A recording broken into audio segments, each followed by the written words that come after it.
ассалому алайкум ба ҳама тамошобинони барномаҳои Сорбон Сафаров. Видеои нав ҷавоб ба саволое ки дар комментария ба мо пешкаш кардем саволотона. алҳамдулиллаҳ навистаед. Салом алайкум акаи Сорбон. Дар ҳама ҷода овозае ки Россия рафтан намешавад. Ҳамин ростае дар YouTube ждат дорем. Албатта дуруст қайд кардӣ. қатъиян рафтан маънае аэропортҳо маҳкаманд, сарҳадҳо маҳкаманд, роҳҳои оҳан низ ҳамчунин маҳкаманд. бародарои азиз ҳасан навистаед. одами боақл фикр мекунад худаш аҷали ту дар дасти Аллоҳ. ҳамиқа хӯрокара харида валекин аҷалат раса мемри. баъд чӣ кор мекунӣ? ҳамиқа чиз чораи харидагиятро ба қаврат бурда метавонӣ? эй бандаҳои оҷиз. хай бародари азиз, ҳар кас дар зиндагӣ фикри шахсии худша дорад. ҳар кас дар зиндагӣ ҳар чиза мехоҳад. ман ва ту фикромон як нестем. ман ва ту дар зиндагӣ як роҳа интихоб кардагӣ нестем. та пай дига корӣ, ман пай дига корам, як кас дига пай дига корад. барои ҳамин фикрронӣ ҳар кас дар зиндагӣ ҳар хеле бародар. фи эйҷ нависад. салом ака, саволма ҷавоб дед. духтар ноболиғаи шароити хуб надорад. аз рӯи қонун через суд ЗАГС никоҳ карда мешавад. ҳамин чиза ҷавоб медодед.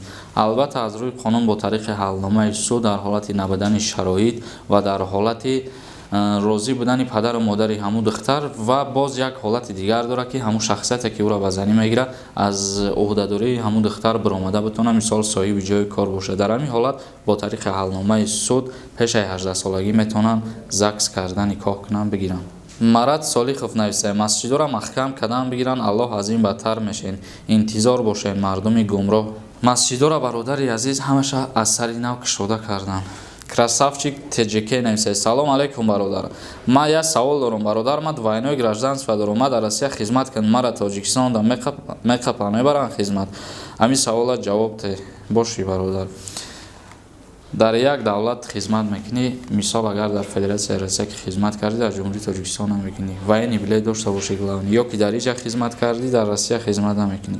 бародароне ки дар Федератсияи Россия шаҳри Москва қарор доранд ва аз дарди дандон азият мекашанд, ба рақамҳои дар экран буда дар тамос бошед ва аз номи канали Юрист Тиҷей ба онҳо муроҷиат кунед, ба худ тахфифҳо бигиред. ба ҳама намуд дарди дандон онҳо муолиҷа мекунанд. ҳамаи шуморо он бародарони тоҷик интизоранд. қосимов нависад. акай юрист подробно фаҳмон. ҳамин мардуми тупоя мигранти метавонанд Тоҷикистон раванд. фақат Somon Air қатӣ. Somon Air ами чӣ авиакомпания аст, ҳамаша ман кардагӣ буданд. фарқ надорад ки тоҷикоро меёрад ё ки мақсад ягон каси дигара, ҳамаша ман кардагӣ буданд. не ки хушбахтона ана ҳамин рӯз рӯзи 20 март ширкати Somon Air тасмим гирифт ки ба шаҳри Москва парвоз кунанд ва тоҷикое ки дар онҷа дармондагианд ҳамаша ба ватан биёранд. то ана ҳамин рӯза мумкин набуд. ҳамин рӯз мақсад бо фармони ширкати Somon Air ба Москва парвоз мекунанд ва ҳамаи муҳоҷирои тоҷика ба ҷумҳурии Тоҷикистон меёранд. ҳоҷи Ансор нависад. салом алайкум бародар Сорбон. номерои Тоҷикистонам монед. рақамҳои киёз мегум танҳо да Viber ами рақамҳо метавонед да Viber бинависед, занг назанед бародаро ки рақамҳо дар дасти ман нест. 501 33 86 33 метавонед дар анҷа муроҷиат кунед, саволҳои худтонро пешкаш бикунед. си нависад. чихелӣ наметавонад гражданини Тоҷикистон метавонад ба ватани худаш рафта. Тоҷикистон ба Россия гражданини Тоҷикистон омадан ман аст. ҳар як давлат гражданини худша қабул мекунад, 14 рӯз карантин мекунад, баъд сар метан. ана ҳамин гражданини худшам қабул карданаш то ин ҳамин рӯза ман буд бародар. ина ҳамин рӯз иҷоза доданд ки ҳамаи ҳамун шаҳрвандоро барбигардонанд. шамил нависад. риша да гап нестай бародар, риша дига нагӣ. суҳроб нависад. ака то кая давом мекунад ин кор, границаро маҳкам кунишон? худованд худаш медонад бародар.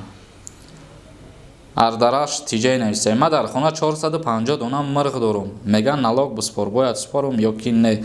албатта ҳар як чизе ки шумо парвариш мекунед, аю манфиат фоида ба даст меорем, бояд андози ӯро ба давлат пардохт кунед. муҳаммад Набӣ нависад. акаҷон ҳамин поюскаи ҳақиқӣ кай меброяд қонуниш? аз рӯзи 27 март фармон меброяд, баъд видео мекунем, ҳамаша ба шумо мефаҳмонем насиб бошад. лирик шоу нависад. ака ман як ҳамкурс дорам, занг гирифт, ЗАГС карда натонист, военный президент шава. шумо мегӯед дурӯғай. албатта бародари азиз, бо мегӯем ки дурӯғай гап. аз надонистани ҳуқуқҳои худмон мо шуморо дар ҳамхелӣ баъзе ҷоҳои мақомотҳои давлатӣ фиреб мекунанд. агар ба тарзи оддитар фаҳмотар бигирем, аз надонистани ҳуқуқҳои худ монад. Дар ягон ҷой хеле қонун омадагӣ нестае ки ту вақти закскунӣ рафтӣ аввал военни билет нишон бидӣ. агар ҳамин чизам бирояд, лоиҳаш аввал пешкаш мешавад. Лоиҳаро ки пешкаш кардан, лоиҳа қабул шид, баъдан қонун ба амал мебирояд. 3656 нависад: салом Сорбон, ушто кашидан дар байни одамо чӣ статья дорад? Ҳамин савола ҷавоб бигӯед. Номам Шариф, мо мардуми Кӯҳистон омӯхтаем. ушто кашидан бародари азиз ҷиноят ҳисоб намехӯрад ва статья надорад. яъне ки ба ушто кашидан дар ҷойҳои ҷамъиятӣ ё халалдор кардан ба оромии як кас ҳуқуқвайронкунӣ маъмурӣ мешавад.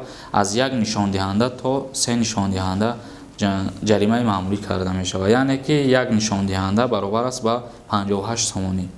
Қурбоналӣ нависад: акай Сорбон, дар бораи даровардани замин, хонаи нав, ҳуҷҷат кардани хона, нархи андоз як видео кине бо маълумоти пурра. Хеле хурсанд мешидем бародарои ғариб.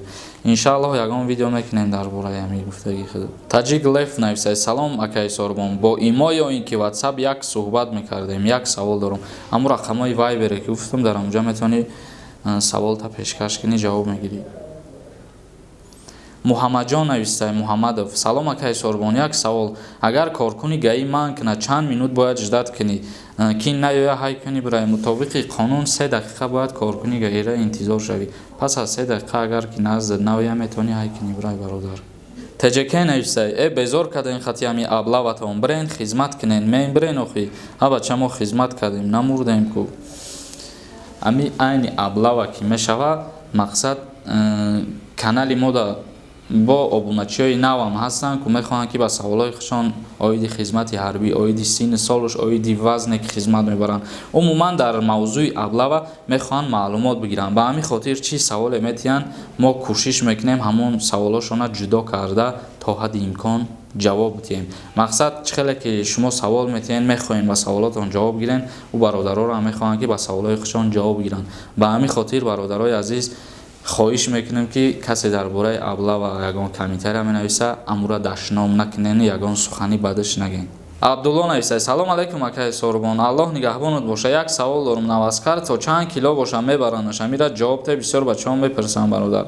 ҳар касе ки аз 48 кило боло боша, ӯро ба хизмати ҳарбӣ мебаранд. ҳар касе ки аз 48 кило поён боша, ӯро хизмат намебаранд, чунки дар хизмат ӯ ҳар чизои вазмина бардошта наметавонад. мисол бигирем, автомата битанаш ба вазни ҳам мумкин бадан бизанад.